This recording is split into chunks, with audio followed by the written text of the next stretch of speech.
we have a new school schedule coming out, at least for grades 3 through 5. We're going to talk about it today. Welcome back to the Livingston Parish News Weekly Show. My name is McHugh David, publisher and editor of the news. We are joined today by Mr. Joe Murphy, Superintendent of Livingston Parish Public Schools. Late last week, we got an announcement that the school system was going to be adjusting. So far, pre-K through second grade has been 5 days a week. There were some reasons for that instruction and that, I guess you can say, structure, and a lot of it had to do with communication. Now we're expanding that to fifth grade. So good morning, sir. Thanks for joining us. Good morning, McHugh. How are you today? I'm doing well. Thank you for asking. And so today we want to talk about that, and then we're going to talk about some of the things that's going to change, especially for parents. You're going to be asking them for some help. We're also going to be talking about connectivity and those sorts of things. So first, I want to talk about the expansion of 3 through 5. I know a lot of parents were looking for this. I know some school systems nearby were doing something like this. First and foremost, tell us a little bit about internally some of the things that y'all were doing to gear up to get ready for this change, which again begins Wednesday for third grade, Thursday for fourth grade, and Friday for fifth. Yeah, that's correct, McHugh. You know, we've had a little bit of time now since we opened our schools on August 7th. We've went back, we've looked at our schedule, and to be honest with you, McHugh, we actually went back and pulled every roster of every child in every class, in every subject across our parish, and looked at those numbers. And what we had to do was we also had to subtract out our children who are doing 100% virtual from those counts so that we could get an accurate count of what our classrooms would look like. Because as you know, Governor Edwards extended his Phase 2 order till September the 11th, so we're still under our Phase 2 reopening plan, our Phase 2 guidelines, which limits us in our classes as far as our class size and our buses. But when we went back and we pulled all that information, and once we've had a chance to really dig deep and dive deep into this information, we feel like that we can expand that 5-day-a-week schedule to our 3, 4, and fifth graders and get them back into this environment where they're coming to school every day. We know this has been a wish of parents for quite a while now. We appreciate their patience as we've tried to work through this. It is not as simple as it sounds. We've had to restructure some classrooms. We've had to move some people around. We've had to look at different ways of going about things. And then, of course, one of our greatest limitations is our capacity on our buses, which is still at 50% on our buses. Now, we have 72 passenger buses, which means that's 36 children. So it is very, very complicated and sometimes even convoluted, some of the things that we have to do to stay within those guidelines. But we're absolutely committed to making this happen, and we will love seeing our third graders this Wednesday, our fourth graders this Thursday, and our fifth graders this Friday. And as we move forward, we'll continue to look at ways that we might be able to expand those grades to 5 days a week. So when you're talking about expanding those other grades, before we get into some of those other things, you're talking about, I guess you can say 6, 7, and 8. Yeah. Is there any kind of, because, you know, before we even get anything else, there are going to be parents chomping at the bit who are junior high parents saying, now, what about my kid? Yeah. So, you know, what kind of, we talked a little bit about y'all diving deep on the information, what can happen. You know, believe it or not, there are less junior highs here, but there are a lot of kids at each individual junior high. So when you're talking about those internal machinations, I guess you can say, going through that data, what are you looking at with regard to a timeline for 6, 7, and 8? I mean, have y'all begun to even think about a date, or is it now time, okay, we're going to get 3, 4, and 5 in, and now we're going to start looking at that data? I think we'll be dependent upon what the governor does in the state of Louisiana. If we go to Phase 3, which could possibly happen on September the 11th, I believe at that point in time, we'll start looking immediately at how to expand 5-day instruction 6, 7, and 8. And I will say this, I would expect us to stay in the current configuration that we're going to be in at the end of this week, at least until September the 11th. If we get indication that we're going to Phase 3, then we'll start looking at 6th, 7th, and 8th.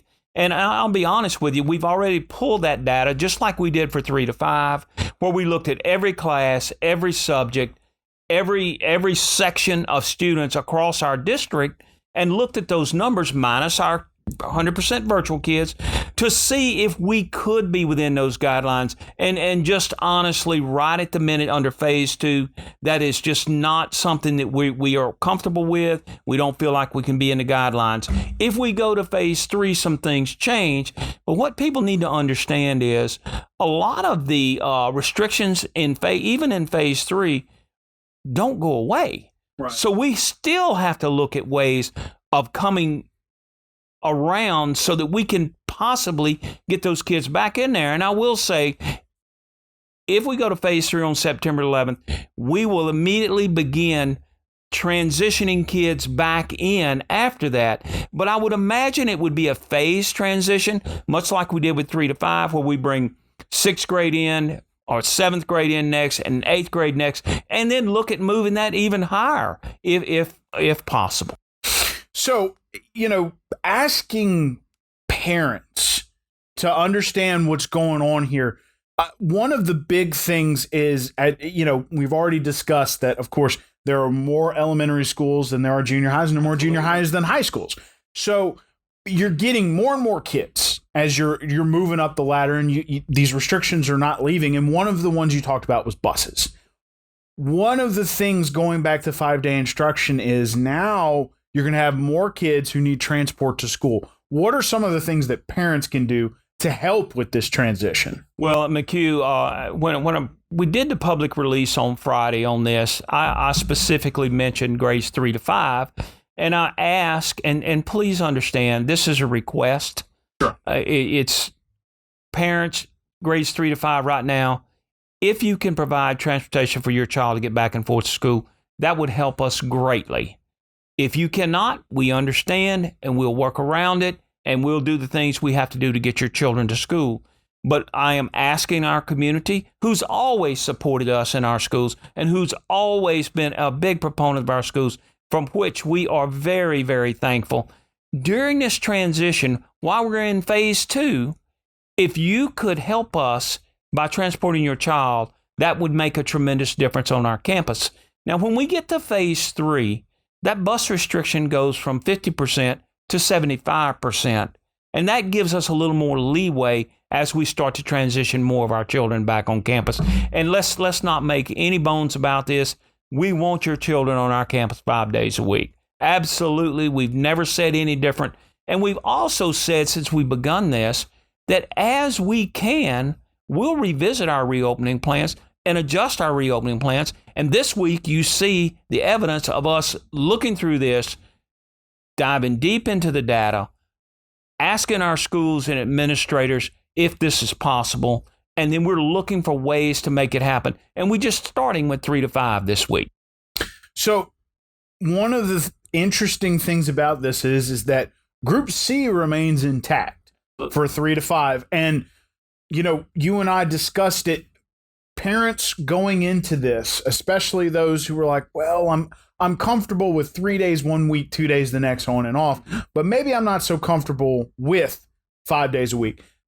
Option C, or Group C, virtual learning, is still available. Let's talk about connectivity, because this is something that's been a discussion between your board, you parents, the board. There's a lot of discussion out there. So first and foremost, want a 20-30 second sort of overview of something that we talked about before. We're not going to get too much in depth with that. We've talked about it before, but want to get the idea from you of things like devices that are available and how to get them, what kind of connectivity y'all are trying to provide to the community, and sort of the process that parents and students can expect to go through to either participate in that program. Right, and the virtual is still there. We're still working on that as we go through it. McHugh, since May of last year, let me give you just a few numbers that you can talk about. And I'm going to specifically talk about devices for just a minute. Since May of this year, we've added 9,422 computers to our district. Now, we are still in the process of getting some of those devices. We have 400 that just arrived last week. We've got another 600 that are coming probably this week. And then we got another 1,000 that'll be here by September the 15th. And that's in response to obviously a need that's been presented to us in our community that we still need devices. But I want people to understand one thing. We've got two different conversations here. We've got devices and then we got connectivity. Connectivity is where we are working our hardest to try to bridge some of these areas in our parish that doesn't have the capability. You know, it's great if I can hand your child a device, but if they can't connect with that device, they can't get on with our network with that device, then that device is not very useful. So we're working on that. Now, I don't want to mislead anybody. Connectivity is not a short-term solution. We know that. This has to be a long-term commitment on a lot of different partners within our district to be able to make this happen. Livingston Parish Schools is committed to looking at this dilemma and finding ways to bridge that gap. We are even considering, actually, if a child just doesn't have any connectivity and we just can't get that problem solved, we're even looking at handing out USB drives or downloading content onto the computer so when the child leaves the school or when that child needs that information, they will actually have that information available to them. We cannot, and I think the expectation to fix all the connectivity issues immediately is just not reasonable. But I want you to know that we are trying to bridge that gap and look for solutions any way we can to increase that connectivity for our children. And there are community partners who have also asked of us, and we have inquired with Mr. Carlos Williams in your tech department. They are curious, just to let people know, there are markings that delineate what would be a regular piece of equipment and what comes from the school board. So please keep your eye on that as well. Now, talking about connectivity for just a second, just want to mention that y'all are working with partners trying to bridge that gap. That's one of the things that you are doing. Of course, working with partners can take time. Moving into sort of an integral piece of this and getting into grades 3 through 5 is the teachers, right? They are the ones who educate students. They are the ones who are coming to school every day.